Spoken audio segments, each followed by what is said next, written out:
All right, guys, in today's video, what we're going to be doing is we're going to be working on this 2015 Chevrolet Sonic, and we're going to be replacing these covers here with the factory fog light option that you can get from your Chevrolet dealer, from General Motors. And that comes in a kit that's includes everything you need. You know, unfortunately, this previous seller here kind of scribbled on this, but you can hopefully make this number out. The kit number is 959-50429, and that is the kit for the Sonics. So let me show you what you get inside here, and then we'll talk about how to get it installed and set up. So it's everything you need, and we'll just kind of go through all the different pieces. So in these big boxes here will be the actual lights. This is a 968-30994 for the right hand side. And so I'm showing you all these numbers here because you can pretty much assemble the kit yourself, although it should always end up being cheaper if you buy it all put together. So that's the right hand side fog light. And then this other part number here, 968-30993, is the left hand side fog light. All right. And those two guys mount onto these bezels here. I think they call them a capsule at GM, but it'll replace the ones that are here. Just have the kind of fake air vent with a cutout for the light. And this one here for the left hand side is 952-31070. And then the one for the right hand side, remember in GM's parlance, left hand side's passenger side and right hand side is driver's side. This one's 952-31071. And then there's a decorative kind of chrome bezel around the light. This one's for the left hand side, 952-31072. And typically what you'd see is the mounting screws for this would be in a little plastic container.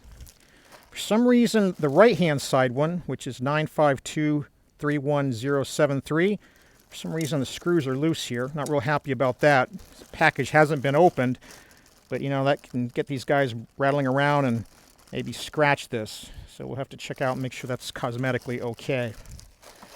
Also in here is a wiring harness, 952-11317. So one-piece wiring harness. It's going to basically connect up to both of the fog lights. It has a ground connection that we're going to put on an existing ground point. And then there should be, yeah, right here, there's going to be a wire that we're going to have to put inside of the fuse box under the hood to supply it power. You got a package of zip ties, 945-80498. It's like about 10 of them in there. And you're going to have a new switch, new headlight switch, 968-92114. And the reason you've got this guy is so that you have now a new selection on here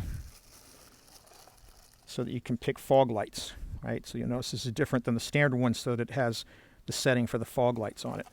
All right, so those are all the pieces. You won't have any instructions in the box. You'll have a piece of paper in there that tells you that you have to go pull up something called the GM service information to look at the online instructions for this. And I have done that and printed it out because if you have an AC Delco account, you can get access to this stuff just like a dealer. But the most important thing in this box, and I've got mine blacked out here, is this authorization code, because this option has to be programmed into the vehicle's body control module in order for it to work. So I'm first going to go over the mechanical and electrical aspects of installing this, and then at the end of the video we'll talk about what's involved in programming it if you're a technician at a GM dealer or you're a tech or an owner at an independent service facility. They're not going to let you do this as a regular owner. You're going to have an AC Delco account, but I'll show you how to get past that and what's involved. So let's get started. I'll show you what we've got from the service information printout. Give you an idea about what the dealer technicians would get printed out for instructions, right? So the first thing on here, and this is again printed out right from the GM dealer info, they kind of go over what's supposed to be in the kit, and we just did that. In fact, it just reminded me that I missed two parts from the kit that were stuck in the packing. There's a couple of screws here. So there's a pack of 10, part number 116-09510. It's one type of screw.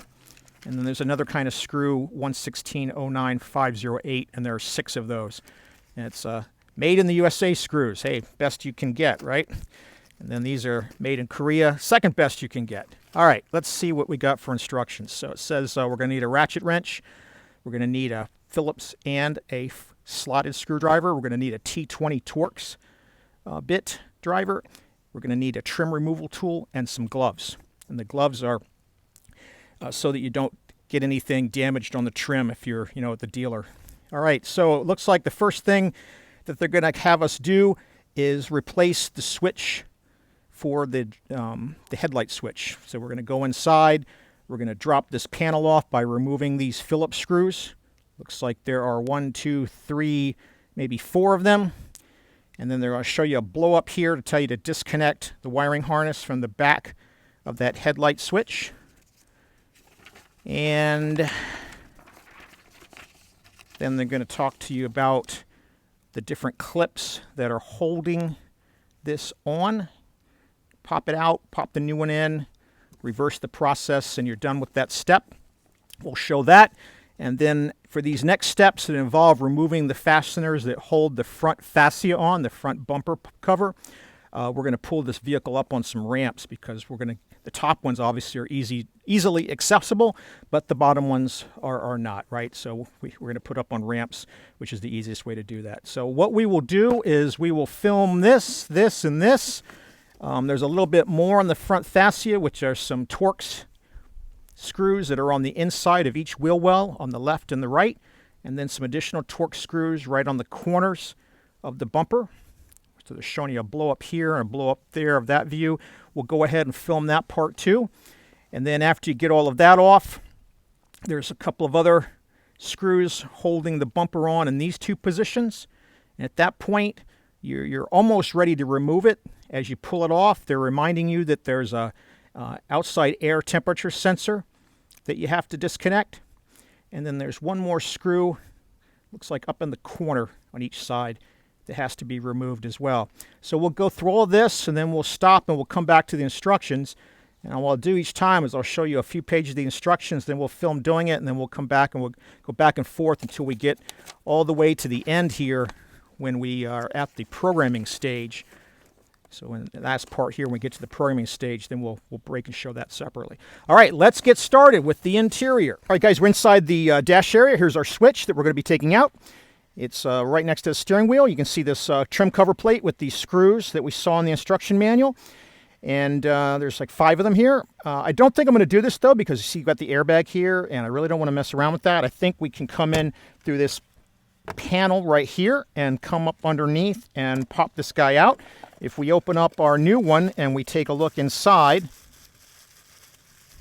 we can see that there's clips on each side, one here, and one here. And I think that we'll be able to pop these out without having to pull off that bottom panel. Just use a trim tool here and we'll come back up underneath. We'll pop this one on the bottom off first. There we go. And we'll get the one by the knob on the left here. There we go. And then the last one on the top. This is a real tight fit. I don't know if I can get this tool to fit in there. Let me try something else. We'll come in here with this putty knife instead. Very narrow. Be very careful you don't scratch the trim. Just kind of wedge him in there.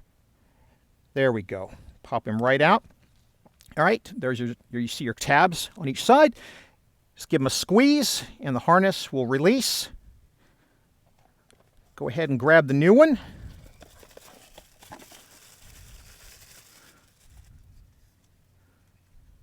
Go ahead and insert it. Snaps right in. Pop him in. And we're done. Come up and put our cover back into position. Snap him back into place. Now you can see we have a fog light symbol on the knob to activate it. All right, so we're all done with that. Let's go back under the hood now. All right, guys, first we're going to remove the fasteners on this top piece. We've got push pins, 1, 2, 3, 4, 5, 6. and then we've got these 4 bolts. 1, 2, 3, 4, 10 millimeters. I'm not going to show all of them, but we'll show a couple just to show what's involved. So we can take off one of these 10 millimeter bolts here. Screw this guy off, get the rest of the way by hand. Okay, and then to get these fasteners off, just get yourself a small flat-bladed tool and fit it into the little slot here just so you can lift the tab up just enough so you can get a trim tool in there to prise it up the rest of the way.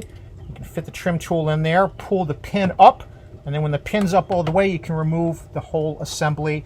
And the way this works is the pins push down, cause the legs to spread out, and that's what lets it hold on to the piece. So just go ahead and remove the rest of these, and let's go on to the next step. All right, guys, I'm just on this last fastener here, just showing you one more view. I'm just using the trim tool by itself without the screwdriver to show you can get underneath here with just the trim tool once you learn the hang of it. Pop it out. So we've got all 6 of those out, and we've got all 4 bolts. So you'll notice this panel is attached to the bumper by these 6 Phillips screws in the front. Don't touch those. We're going to turn our attention now to these 10 millimeter bolts that are on the reservoir tank, because we're eventually going to need to remove the reservoir tank because the wiring harness is going to run behind that.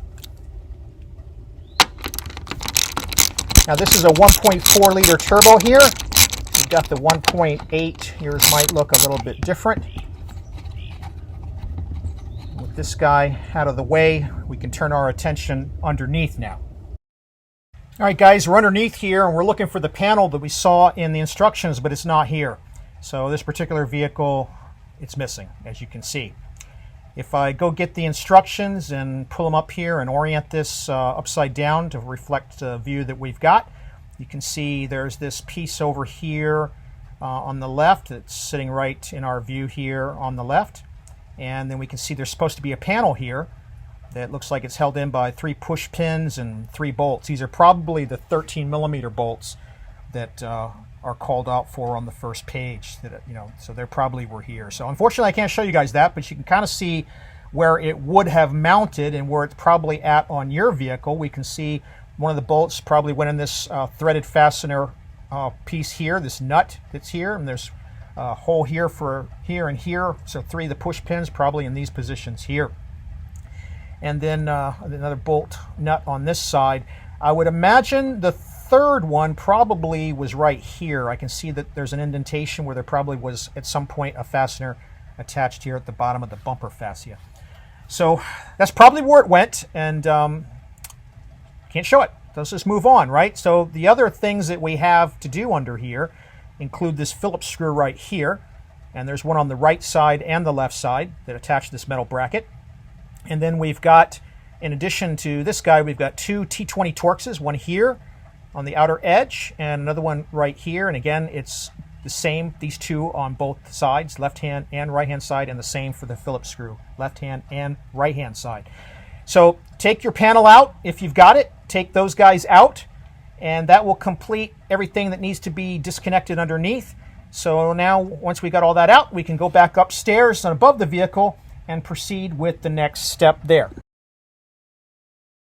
All right, guys, up under the wheel area on both the left and the right in front of the tire in the fender area here, you're going to see 3 more T20 Torxes, one right here at the bottom, one right in the middle right here, and then right on the upper edge right up here. And to get those off, since there's not a lot of clearance, what I'm going to be doing is I'm just going to take a T20 socket, a bit, put it on a socket on a small ratchet wrench, and I'm going to put that in there, and that's what I'm going to use to get these off. So we're going to take these off and we'll come back.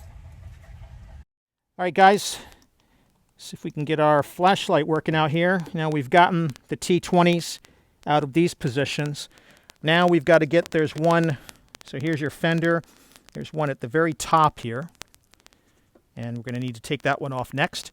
And that'll complete the fasteners holding the bumper cover to the front fender area. All right, guys, let's review where we are. And by the way, when I went over these first page steps, I should have pointed out on the ratchet wrench, it also tells you the sockets you'll need, 7, 10, and 13. Of course, we already used the 10, and we're going to be using the 7 in just a moment. All right, so we've completed the page information about the switch, right? So we kind of did it our own way on that. We removed these top fasteners from the front bumper trim. We went underneath. We found out this particular vehicle is missing this piece, but we talked about how you would remove it from yours. We went ahead and we removed these inner T20s that are holding the front wheel well area to the bumper. And then underneath, we removed these T20s from the outer edges. We also removed these two Phillips screws that were in position here. And we just, on the previous segment, removed the T20 that was attached right up here in the front. There's a sensor that we haven't gotten to yet that we're going to need to unplug from the front grille area. I'll show you that in a moment. And the next thing that we're going to need to do is remove the headlights because they're holding the front bumper on. So there's a couple of 7mm bolts here. Looks like one there and one on the side. So we need to take those 4 bolts off. And then we already did this part with the 210s. We need to loosen up the coolant overflow tank, but we already did that part from the instructions. And then we'll be ready to start the electrical section. So let's go ahead and remove those headlights now. So let's walk over to the vehicle. Let me show you where that sensor we were talking about is. So right there's that sensor that we're talking about, and it's connected right behind here. So you want to remember to disconnect that before you get too far. And then over here on the headlight assembly, here's the two 7mm bolts that they're talking about that you need to get off initially. And I'm going to have to fish around and see where these other ones are that they're talking about, but we'll start with these two 7s and we'll come back. All right, guys, we got these 2 bolts, 7mm off both sides. The other ones have to be behind the bumper area. And the reason for removing these, I believe, is to route the wiring harness. So we'll get those other 2 after we pull the bumper. So with all those fasteners we've removed, we should be able to get the bumper to let go. It should have some snaps on both sides. So we should just be able to pull it out and forward. All right, guys. We got this bumper off. This side came off really easy. The other side was a real pita. But with the bumper off, you can kind of take a look and see if you have any damage or things that you want to repair. I got a hole here I'm going to weld up on this one while I've got it off. The next thing we're going to do is we're going to disconnect this ambient air temperature sensor over at the far end. And then we'll be able to set this guy down on this piece of cardboard for now so he doesn't get scratched. But once we disconnect the sensor, we'll be able to set him aside and out of the way. So now we can come in here and see the other bolts, the other 7mm bolts that are holding the headlights. You know, one right here on the inside, and then there's another one on the outer side. You can pull those off and get those headlights off. And so we'll be able to run the harness. So let's do that, and then we will come back. All right, guys, this clip down here, rather this connector for this ambient air temperature sensor is complex enough I figured it's worth recording. So it's not like, you know, a simple push type release like you'd see actually over here on the sensor itself, right? That's just a simple, you know, lift it up and unplug it kind of thing. This guy's a little bit more complicated. He's got a retaining key on the back, and you'll see these on the headlights when we get to them too. And the way to get this guy off is just to push a flathead screwdriver into the middle so that you can get this key off of here. And once the key's off of there, then if we take a look in the front, you can see there's like a latch right there in the front. And if we stick the screwdriver in the front area and lift up on that guy, we can get him to let go, and we'll be able to pull this harness off of here like that. All right, guys, now that we got the bumper off, we can finish the bolts that are retaining the headlight assembly. So we've got a 7mm over here.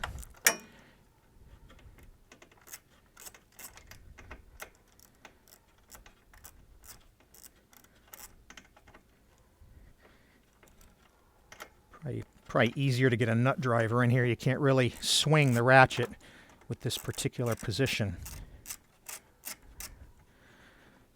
All right, there he goes. All right. Down here for now. Then the other one we've got, let's see, he is right here. This guy right there. This one is a little easier to get with the ratchet. After we take this guy off, then we'll be able to remove the headlight assembly and disconnect it.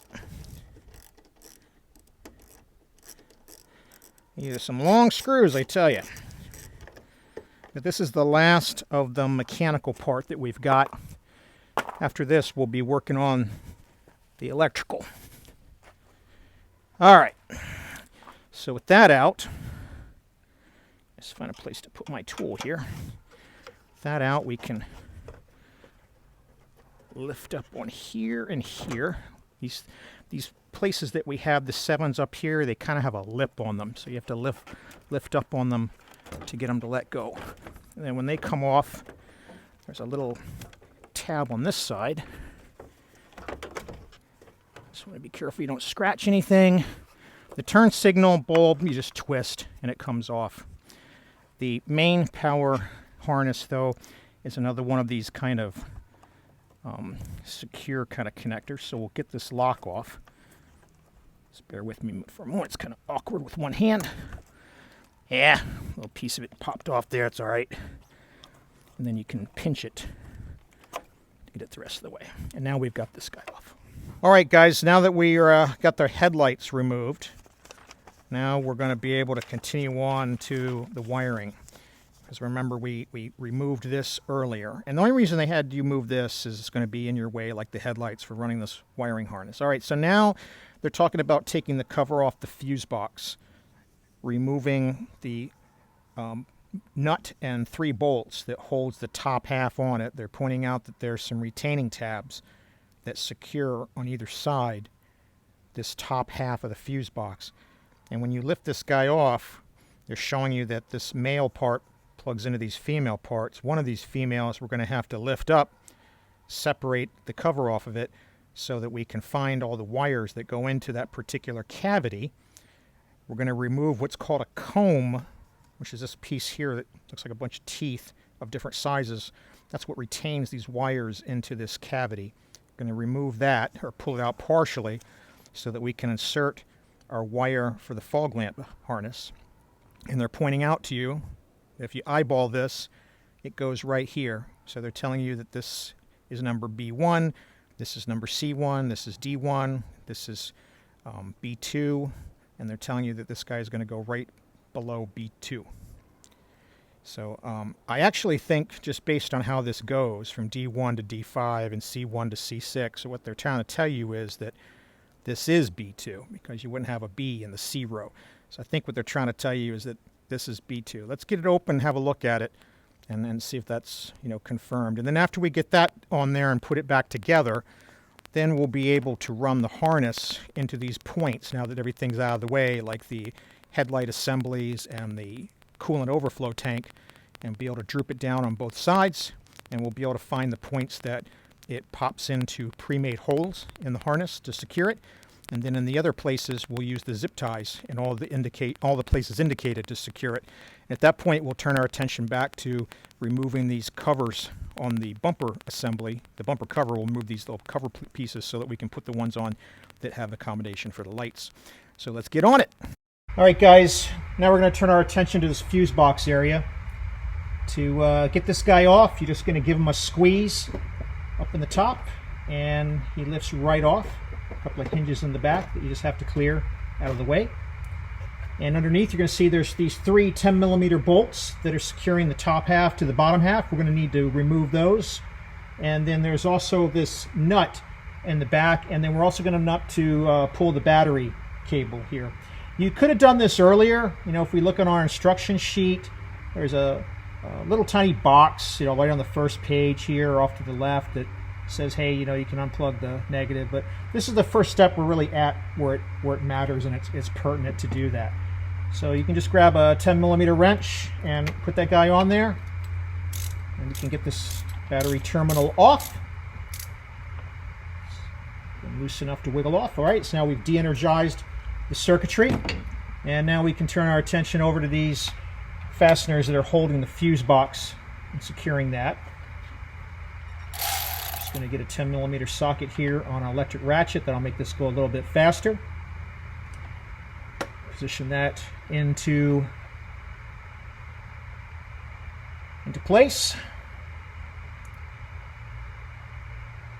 And then we can start to get these guys off. We want to kind of take them off Nice and slow, no need to rush it, and you're going to need to do them in an even order. And what's going to happen is these bolts are going to separate the two halves. There's a male half here where the fuses are mounted, and that fits into a female half that's down below. And it's the female half that we want to get to, and that we want to go pull these wires out of the cavity, and that we're going to be inserting the new wire into and completing the new circuit with the new harness here. And get this guy to a point where he feels like it's off. So I just like to go around here, hand check them, see if you feel like you can turn them by hand. You don't want to go too far with it.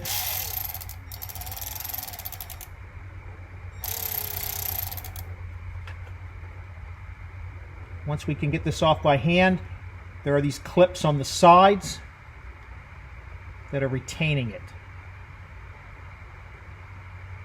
So just need to get something where we can get these clips opened up here and be able to separate them out. Take the flashlight here. You see here's one on this side here, on the passenger side of the fuse box. Kind of pop this guy out here. There's another one here right behind where you put the washer fluid. Get this guy out. And then this one on the driver's side, it's really hard to see, but he's down in there. You're going to have to take my word for it. You're basically going to have to get all three of these guys to let go in order to lift the top part of this guy off.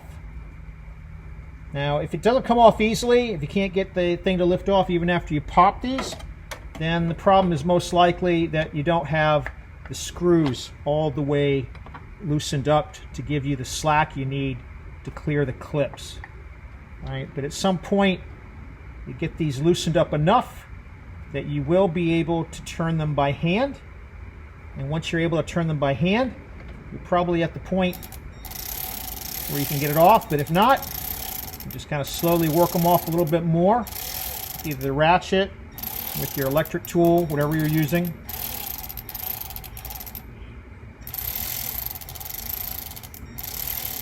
So they feel like they're going to be loose. And then try these clips again. They'll just lift off enough for you to lift up past the little retainer, and then you'll be able to get the top off. And this one on the driver's side is really giving me a hard time here. I don't know why. But we're going to pause for a second while I get in here where I can see what he's hung up on. All right, guys, what I ended up having to do is get this larger trim tool in here to hold the passenger side latch open while I worked on the other side. So that tended to be what I had to do in my case, just really stiff clasps here. So that allowed me to get both sides released, and then I can come in here with my third tool and go after this one that's right behind the washer fluid entry or filler. That's the third one that's holding it. Now with that out of the way, I've got all these out, but it's still kind of holding on, so that kind of tells me that we probably still have one of these bolts that's still kind of grasping on here that we're going to have to kind of give it a little twist. This one's loose, so it's probably not this one, because I can turn this one by hand. This one here. Well, they kind of feel like, it feels like maybe just this one's turning off a little bit more by hand. This one's kind of stiff. The one on the passenger side here, I guess, has just got a little bit ways to go. It might be what's holding him on, because I've got these clasps off, but he still won't let go. So that tells me it's the bolts. And I think it's this guy. Let's just see if we can get it to let go. Now, if it's not going to let go, maybe I'm wrong. Maybe you have to, get the wrench in here and try again. Of course, you're going to have to fight with the clip that keeps wanting to go back into position as you fiddle with it. But just be patient, and you can work it off. There we go. All right. So now we got this guy off and out of the way. And now we can see these female connectors. There's 3 of them here. 2 black, 1 kind of light gray. And if we go over and take a look at the manual again, or not the instructions, we can see the orientation, right? So we did the step where we pulled it off. We got these bolts off, and we lifted it off and separated the two, right? And so now they're telling us to pay attention to that light gray connector, and they're telling us that we're going to need to pull it up and out, that female, right? So it just kind of snaps off of here, just pops right off. Just give it a pull, kind of like rock it a little bit, it comes out. And now we can see, you know, now the headlight's out of the way, we got plenty of room to pull this guy through and work on him. So that's one of the reasons why we needed to get the headlight removed and out of the way so that we can take a look at this guy. Now the next thing that they're going to want us to do here is pull this cover off. And I can see this is held on in 4 corners here, little retainers. It doesn't look like there's any way to give it a push. Maybe you can come in here with a small tool like the screwdriver. Let me go get my small screwdriver again. Let's try to kind of give a push on here with the screwdriver. I mean, it seems like you might be able to push it like that and get it to let go. It just kind of snaps right back into position. So let me take a look in the service manual and see if there's a better photo of what we have to do to get these guys to... All right, guys, so what you have to do to get this guy off is on these 4 tabs that we see on these corners, you got to take like a plastic tool and give them a push down and up, and they'll work out, and then you can hold it with your finger until you get the first one out there. As soon as you get the first one out, then the others should go pretty quick. All right, so there we go. We got this guy out, and now we'll do this one back here. Just kind of squeeze down and up. There we go. All right, got this half off on this side now, and now we come over here on the other side. And so, well, you know, this guy's really already off here, so we've just really got the one on the back that's still holding on. So there we go. All right, a little bit more. All right, so now we got the top half off and kind of lift up on it. It's still held on here on the back, though, by this zip tie. So let me get a cutter. We'll take this cutter here and we'll get this zip tie so we can get this cover out of the way. All right, so as you do this, though, you know, be super, super careful that you don't cut any of the wires. You know, you just want to cut the zip tie itself, right? Snap that guy off. All right, so with the zip tie out of the way, now we can take this cover off. All right, so now we can take a look at this connector and we can kind of see how it matches with our pictures and the instructions, right? So the comb right here on the side, this blue piece of plastic, that's the comb they're showing on this orientation with the wires facing up going into the female cavity from this side, right? And then they're telling you to take a look at and familiarize yourself with where the wire from the harness has got to connect, this B2 cavity on that. Right, so we can kind of see on this side, but we flip it over, this is the view. It seems to match the picture, the second picture rather, right? Because I can see, it's easy to tell the wire side, right? That's obvious. But the side here that you're facing up here, this one that they're trying to eyeball here, the picture background matches, you know, what we're holding in our hand here, but there's already something in that space. So getting suspicious whether this view is drawn correctly. This is not matching up, right? I would expect it to be on the left there, and it said they're trying to show it to you on the right, and that doesn't make any sense. So I think it's wrong. Yeah, this picture is definitely a little bit wrong here, bad perspective. So this view here, they're trying to show you the drawing in the background isn't matching the drawing here on the left, right? So if we take a look at the harness connector and we hold it up in this position with the wiring showing like the drawing had on the left, we can see B2 is right under this purple wire here. This is the empty spot where we would be able to plug in. And we see that correctly here, so that's okay. But when they try to flip it over on the other side here, well, that's not exactly, you know, the perspective you're going to see, because that slot is occupied. And it's actually on the left. B2 is on the left of the connector, not the right when you're looking at it from this side. So another way you can look at this is if you get, you know, a magnifying glass, you get some way to zoom in on this. What you can see here on these knobs or notches here, there's actually embossed in the plastic the lettering like B1, C1, D1. I don't know if you guys can see this better with the magnifying glass, or if I should have just let the camera kind of do its thing here. Yeah, I guess the camera maybe comes out better with just the camera, right? But there's the rows right there. So we can see B2s right under that purple wire, and it's empty and available for us. So that's wrong. So we're gonna just open up the harness here and get going and hook it in where it's supposed to go. So we'll take the harness out, and there's just like blue ribbon cable. It's just something that they put on at the factory to hold everything together. Just need to unwind this. Just give me a second. It's like Christmas here, unwrapping the bow. Get this guy pushed out. All right. And so at the end of the harness here, we can see this wire right here, this brown one, is going to go right into that B2 cavity, and that's going to complete our circuit. So we got to get the comb out. And to get the comb out, we're going to need a screwdriver or something to pry with here. Just a sec. All right, now take this guy and just kind of grab the little lip and lift him out. Now they can be in here super snug. Just go super slow. You don't want to damage anything. You can push it from this side just to get it to work its way out. It's going to be just really tight from where it was factory assembled. Just push these ends in a little bit, just enough so you can get a prizing tool underneath this, and then it should just start to lift out. Just do it evenly on all sides, a little bit at a time so you don't break it.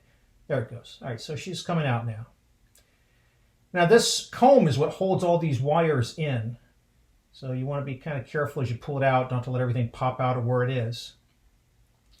And you can see the length of these is different, right? Just like in the picture, the length of the teeth on the comb. All right, so this guy is only going to go in one way. Cavity B2 again, right under the purple wire in my case. He's flipping around on me. And he's got a little latch on him. So, well, if it doesn't go in at all, it means the comb's still in too far. Or it can mean you got him upside down. Let's try him again. Yeah, comb a little bit here. It's still getting hung on something. I can't really tell what he's getting hung on. He's just not going in. Let's take this thing all the way out for a second. Well, yeah, some days, guys, it's the simplest things. Simplest things. Had him backwards. All right, there he goes. He's in place. Now we can put the comb back in and secure him. Get the line up, snaps back in. All right. Make sure he's nice and snug. Make sure the comb's seated all the way in there. Now we can put the cover back on, and we'll zip tie it back just the way we found it. So get that cover over here, and we'll open up our zip tie bag. Go ahead and pop him on first. And then the zip tie bag. Open this guy up. Get one of these guys out. I mean, they don't show this in the instructions, but it's kind of obvious that we need to do this. Right, we'll go ahead and put a zip tie around on here to hold the cover on, as well as keep this harness in position. And now it'll hold the new small harness that we just added as well. Sit this guy up. Keep him nice and snug and tight. Make sure everything's aligned up before you tighten them all the way. And then as soon as we have it tightened up all the way here, we'll clip the tail off the zip tie here. Put it back the way we found it. There you go. All right, guys. I'll show you where everything is zip tied up here, and as we go down. But first two, one here, one roughly here, going from that diagram. They really didn't talk about where this ground strap attached, but there's really only one place it can go, and there's a ground stud with another strap already on it that is within reaching distance of this guy. So that's where I installed the ground strap. Now we need to come in and put back our Fusebox connector again. So we're going to take this guy, lift him up, and we're going to take the guy we were working on, put him back into position, make sure he snaps in, right?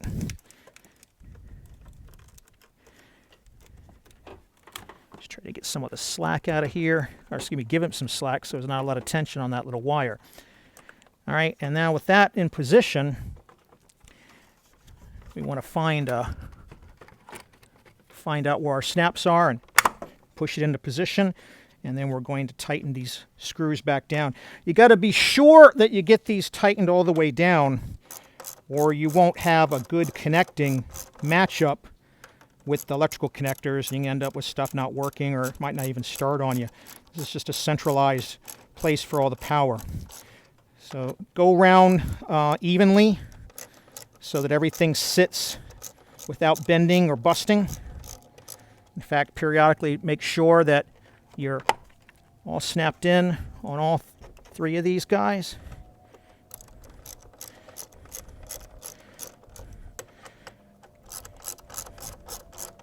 I just prefer to do these by hand rather than with the power wrench, just so I can feel if things are getting too tight or if it feels like something's binding.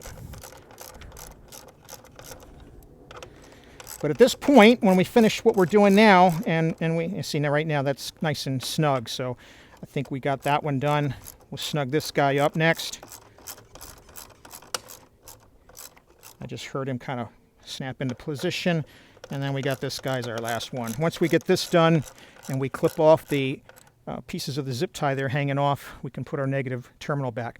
All right, so we've got a zip tie here that I didn't show. And now that you get everything hooked up, like I said before, you keep them loose until you get everything in position so you can get nice slack. You don't want a lot of tension on these. I've got one left. They didn't indicate it, but I feel like there's a lot of strain on this one wire, so I might just put that one right there. Then coming over here as we walk across the front of the vehicle, this is why they wanted you to get this out of the way. We got this guy going here, and we got one there, here, and here. And then as we come down here, we've pushed this connector in here. Now, once again, another thing that didn't really line up on the diagram, none of the other holes in the frame here will take this connector, except maybe this hole here. And so you may have something. I've got a square hole. I've got what looks like a threaded fastener would go in. We got two large holes that this won't fit. We've got a thing here that probably is supposed to have a push pin holding that. I'll have to check to see if that's missing on this car.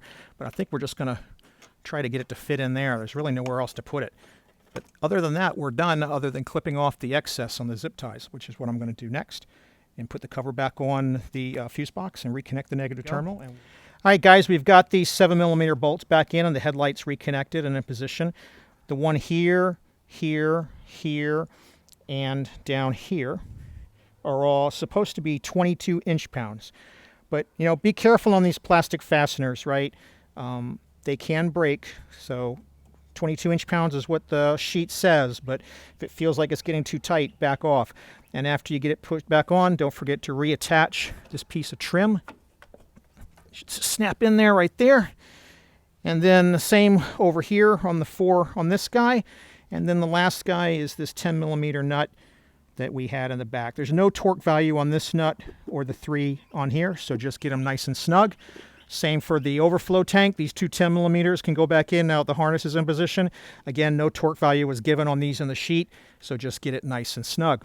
All right, so now let's go. All right, guys, I'm going to show you how you can attempt to try and salvage these old covers that are in here.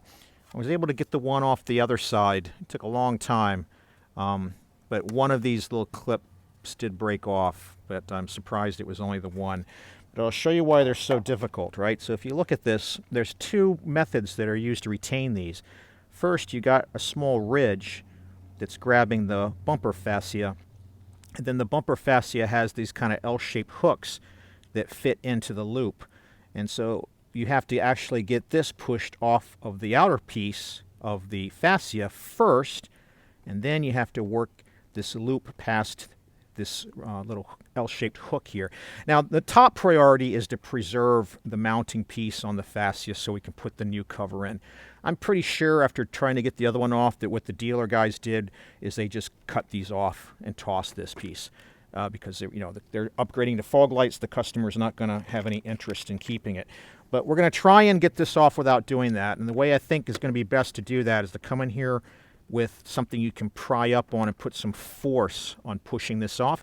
And you definitely want to have the painted piece sitting either in the grass, got it on top of my knee, on my jeans here. You don't want it on any kind of concrete or anything that's going to scratch the paint. And if it's in the yard, it needs to be a lot of foliage to protect the paint so it doesn't get scratched. So just give you that warning right off the bat. So what I'm going to try and do is come down here and show a few of these on the front.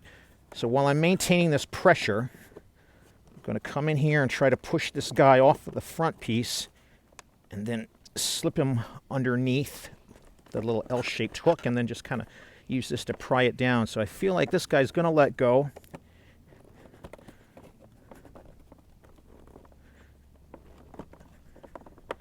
He's got to have a superb amount of patience with this. All right, so see that these two are off. And now we'll do the same thing over here.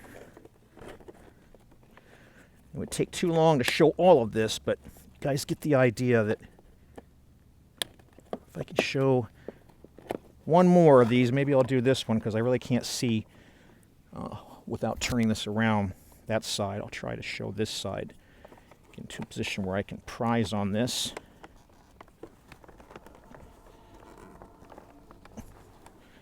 Got to make sure you don't have it actually on your leg of your pants or something.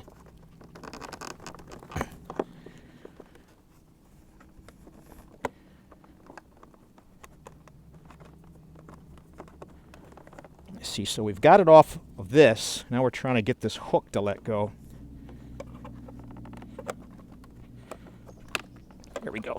All right, so that's how you'd go about doing this, right? So I've shown you these three. You just repeat this for these two, and I guess there's one here, and then it just peels out from the back if you're successful. These two in the back I think are the hardest. It's not too bad to get these other two in the front here. I don't think I'll have too much trouble with those. They should go pretty much like these three here. And then, you either get it or you don't, guys. And at some point, if you decide you don't want to keep fiddling with it, you can just get a pair of snips, snip these loops off. You got to make sure you protect these pieces that are molded into the fascia, though. That's what's going to hold your new one. So I'm going to keep going with this, and then we'll pick it up when we're ready to put the new ones in. All right, we're picking up the last few pieces of the assembly manual. So this talked about removing those covers that we just showed earlier. Real pain to get out, and just to prove it can be done, that one that I was showing you, right? I have it out here with no broken tabs, right? It's not broke here. It looks like a little piece of debris on there. That's not a crack. They all came out really well. I don't know what that is, but it scratches off. Some kind of mark, maybe from the tool, those scratches from the tool. But they all came off just fine. All right, so we got that done. And then the next thing we're going to do is put the new ones in. And so what they're suggesting, this GMNA means GM North America, when you see that kind of an indication. And what they're saying is that there's those chrome bezels in the North American market. And then on the back of them, that we're going to attach the lights as we put them in. So my read of this is that you put these in after you mount the chrome pieces to them, and then you put the lights in after you put them in the bumper fascia. And then you'll torque these screws that hold them down to 13 inch-pounds. So let's go ahead and do that now. All right, we're on the left-hand side, the driver's side, and we're going to take out our left-hand side cover.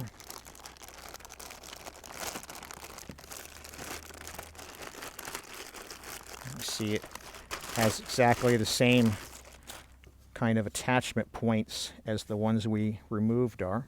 Loving that a lot of these parts are made in the USA, guys. All right, so now we've got to attach the chrome trim ring. So we're going to grab the left-hand side of that as well.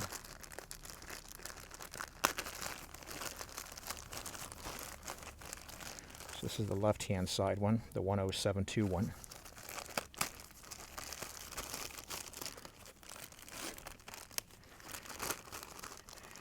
kind of like double bagged here. All right. Very nice. So this guy has a little latch hook that goes under there. And then these two pieces are going to go fit into those recesses where they're going to be fastened down. There's also, I can see there's a little tab here and here that have to go in these slots. So that is why they're asking you to put this stuff on first, I imagine.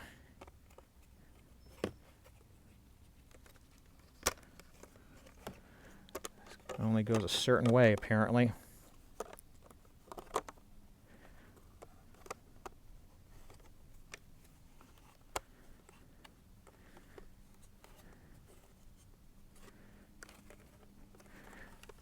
It's like the easiest things you can get hung up on. There it goes. All right, now he's snapped in, and we've got a couple of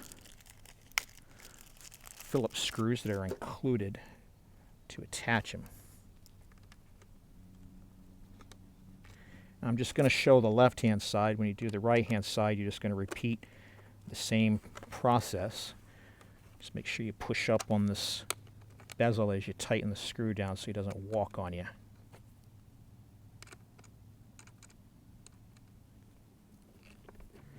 Self-tapping screws. As long as you push up against it, you'll be fine. Go nice and slow. You don't want to slip and stick yourself in the wrist or something like that, right? All right. One more, and then we're ready to put this guy onto the fascia.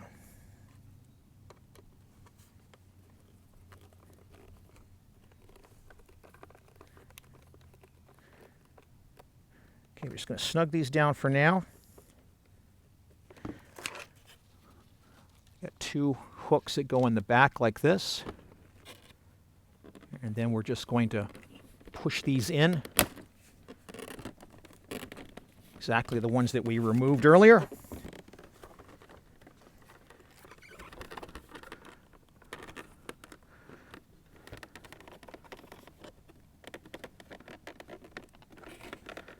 It might be as difficult to get in as it was to get out, guys.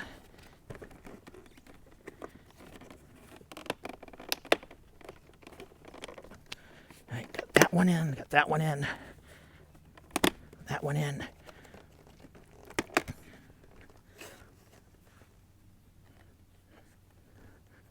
Turn this guy around a little bit, get a little better leverage. And then one more on this side. He is just not happy. There he goes. There we go. All right. Let's make sure these are all seated.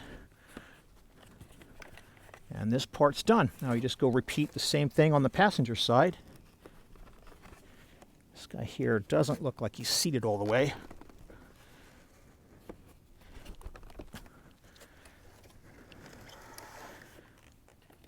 Not sure why though.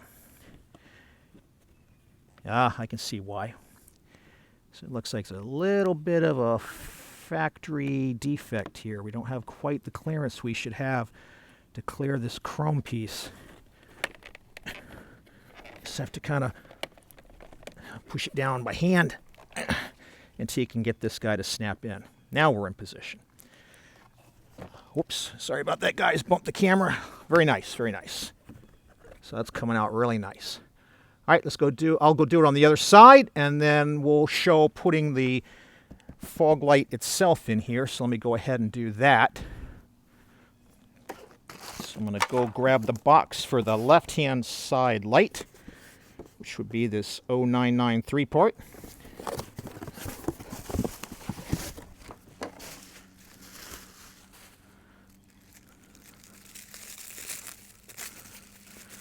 Try to leave this protective plastic on the lens until the bitter end.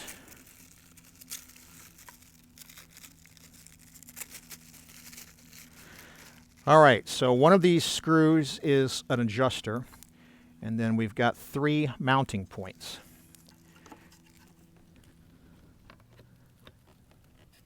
You just work your plastic through your chrome bezel here, so it's not hung up on anything.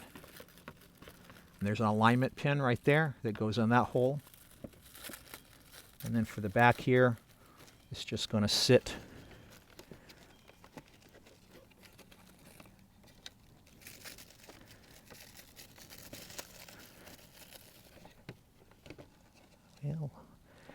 whale.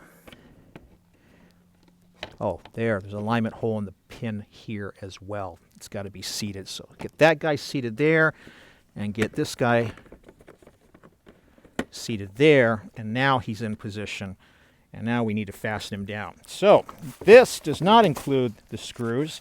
This is where you're going to have to use the screws that you were provided. It appears that they are Phillips head screws from the picture. So I'm going to go into the box and we're going to open up one of those Phillips head screw packages. All right, guys, so looking in the kit at the screws that were included, you got two different sizes. And I believe it's these 6508s from the USA for mounting the lights. I'll tell you why. The small Korean ones, these 510s, match the screws that are included with the bezel. And I think at some point, maybe these screws were not included by GM, so they threw these in the kit for you. You would only need 4, but you know, maybe that was just not a quantity that they wanted to bother packaging. And these small screws look correct for the bezel because it's a very small boss that you're screwing into, that you're self-tapping into. When we look at the length of the boss for the fog light, it's much longer. So you've got the thickness of the light housing bracket as well as this big stanza here. Excuse me. And then the these screws here, if we can get it oriented properly, right? They're much more applicable for this length. And plus there are 6, there's 3 on each side. That sounds more plausible, so that's what I'm going to go with. So it turned out that the light, the chrome piece does not have a torque value. So I just snugged it up before we put this guy in. There's one here, and again, these are self-tapping, and it's pre-molded right into the front bumper fascia for this factory option. And then we got one more that's going to go on top, and that'll leave us 3 for the other side.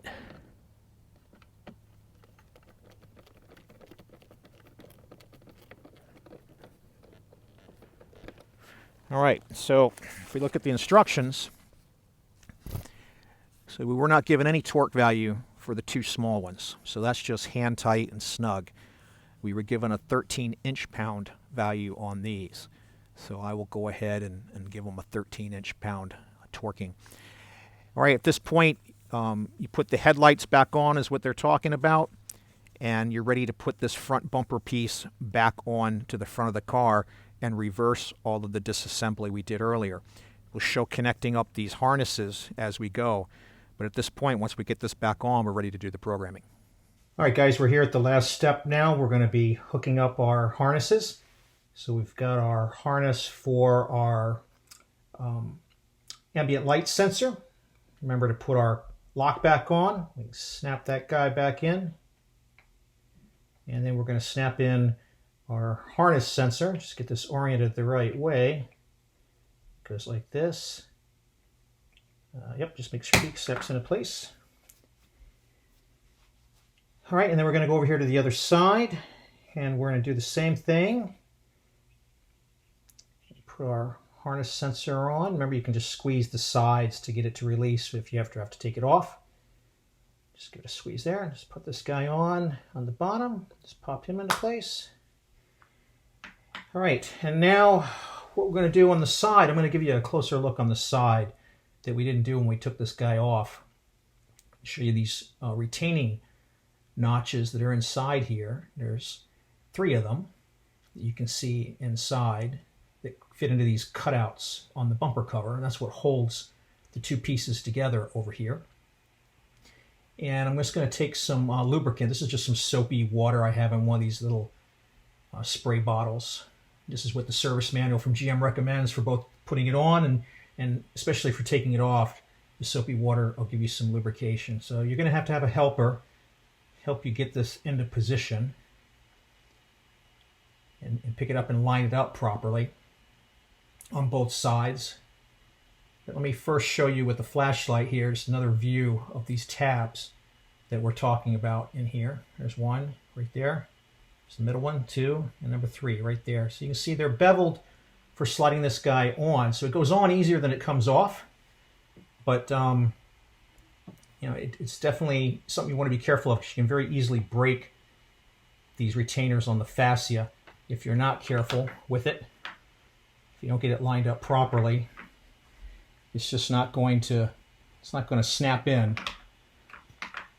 the right way like you'd expect it to. So it's not lined up just right. It's just not going to do it. If you get it lined up correctly, though, and give it a push, you can hear these things actually snap in there if you get them right. All right, and after that in position, just going to give this guy a little push right here on the side. With that in position, we just... All right, guys, we're nearly done here, right? So we've got the front bumper back on, and we've completed these steps here. And of course, we don't have this plate on ours, but we would have completed that. Top piece is all reinstalled, and so now we're at this programming section. And so what I'm going to be showing you here, I'm only going to be covering GM North America, South America, and Australia. The other countries where the Sonic is sold have a different programming process that we're not going to be able to show here. And if you're in those other countries, you're going to have to go to the GM dealer to get this done. But if you're in one of these countries, then you're going to call this number, 1-800-825-5886.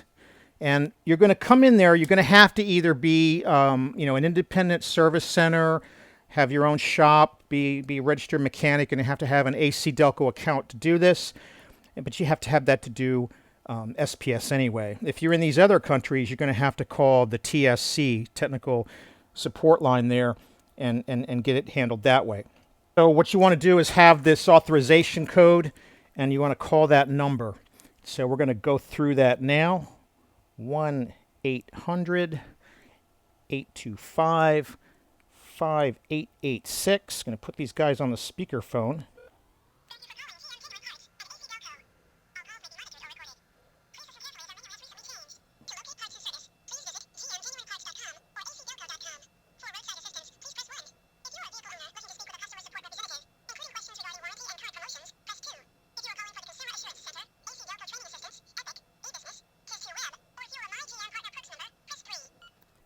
You're going to take the TIS to web support option.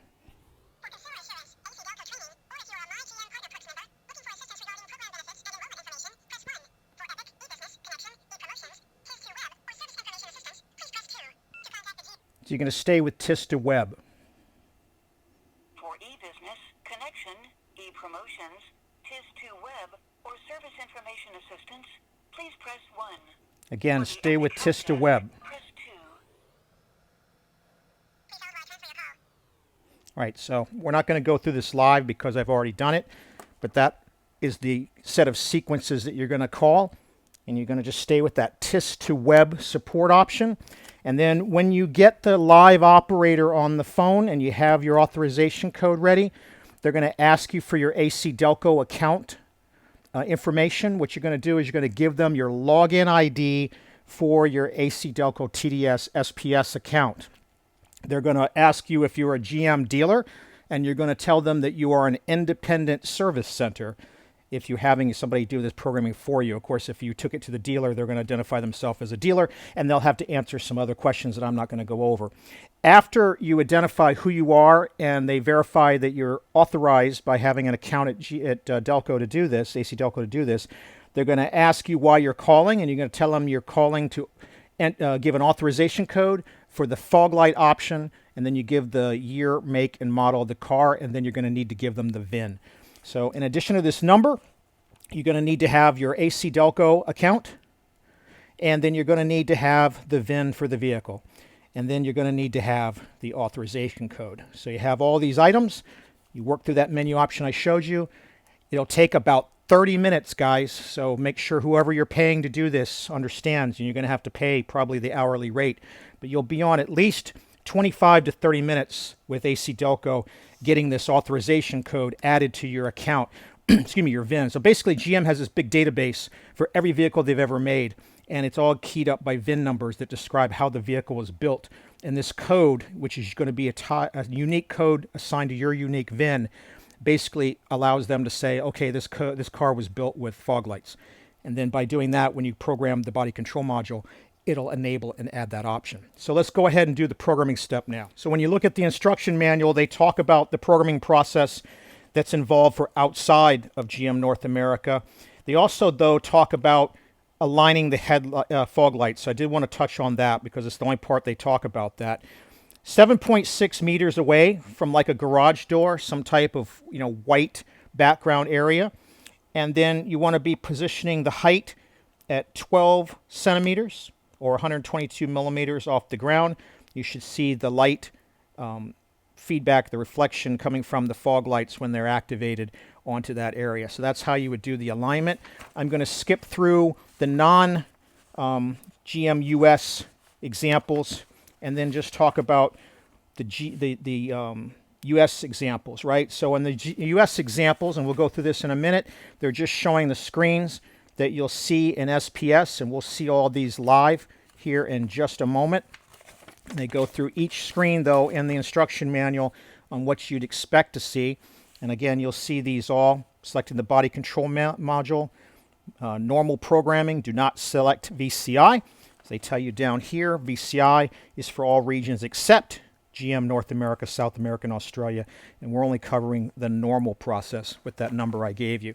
It talks about the screen that you'll see after you select that option, the list of configuration options that are in the calibration for the body control module, what you'll see during the download process from TIS to web to the J2534 tool that you're using, like an MDI, and then what you see on the last screen when you're done, and confirming that the programming is complete.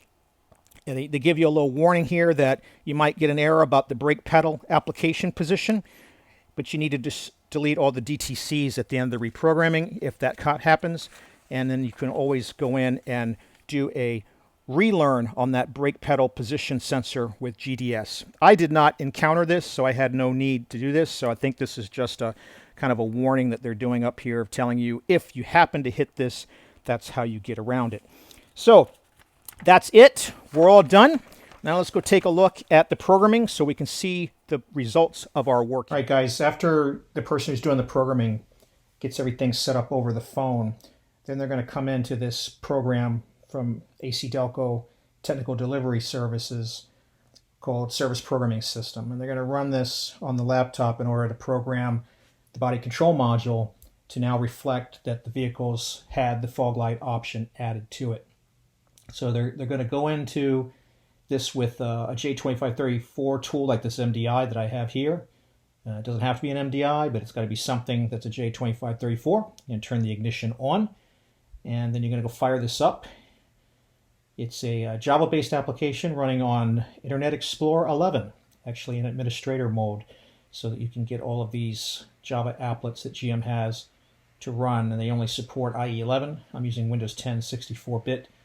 But I'm using the older browser because that's what GM recommends and supports. So a lot of these things you see popping up here need that. All right, so when you get to the screen here, you're going to pick J2534 as the tool, right? And we're going to be just doing a reprogram of an ECU as the function. And just pick those two things and then be able to proceed to the next step. After that point, they're going to give you some information here about getting ready. Make sure that you've got the battery charged up. You should have a battery maintainer on here too. I'll show you that in another segment here. Get the key in the on position. We already did that. Make sure you didn't have any other codes before you began, right? Just make sure whoever's doing this for you reads all this and follows all that. When you're all ready to go and you got all these things addressed, go hit next. And then you got to build the vehicle. So Chevrolet 2015 passenger car Sonic. It's going to go off and communicate with the vehicle's powertrain control module at this point using the MDI. And as soon as it's able to make connection, it's going to pull the VIN, verify it's the right VIN, go ahead, hit next. And then we're going to go into the body control module. We're going to do programming normal. Now, no matter what it says down here, pick normal. You only want to do normal for this particular option. Hit next. It's going to go interrogate the body control module, the BCM, and pull the current configuration up. You can see it's communicating here through the MDI. Just give it a moment. All right, now we've got a list of what's configured on the BCM. So the calibrations are going to be the same. There's not going to be a new calibration with this. But what I expect to see is if I go look through the set options, I see fog lights. But I do not actually see that listed here. That's surprising. But, you know, as long as the guys at GM did what they're supposed to do, I guess it should go, right? I'm going to next here, and, you know, maybe this manual exterior lights might be it. I don't remember seeing that before. That might be it. All right, so just hit next here. We're going to go download the information, the calibration through Wi-Fi through the laptop, and then USB it over to the MDI, and then direct DLC connection to the vehicle. So we've got it downloaded onto the laptop, and now the MDI and the BCM are handshaking here to get ready to transfer it over. It's starting to go. Not sure how long this will take. Gonna watch the instrument cluster. It may flicker on and off. That's normal. That's okay. I did see it flick off there before for a moment. But that's what normally would happen when you're programming the BCM anyway. Maybe we'll zoom out here. We'll catch it flickering off and on. Okay, just had a sudden jump there. We got all that done. Looks like it fired that over calibration-wise. It's wrapping up. There goes the instrument cluster, blanked out on us and blanked back on again, right? So again, that's normal. Totally normal. Just waiting for it to finish up here. Just doing its thing. I mean, we've already got everything. Okay, there we go. All right, so it's telling me to turn the key off and then turn it back on again. So let's do that.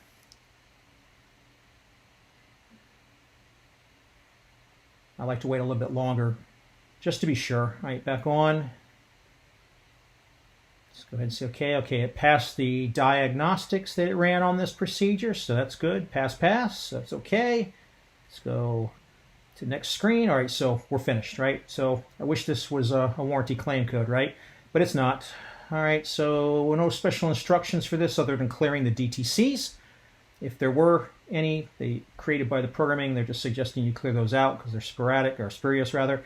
And then the only other specific instructions is to turn the ignition off for 30 seconds in order to have the controller pick up this new calibration. So we'll do that, and we'll come back and we'll see we got fog lights.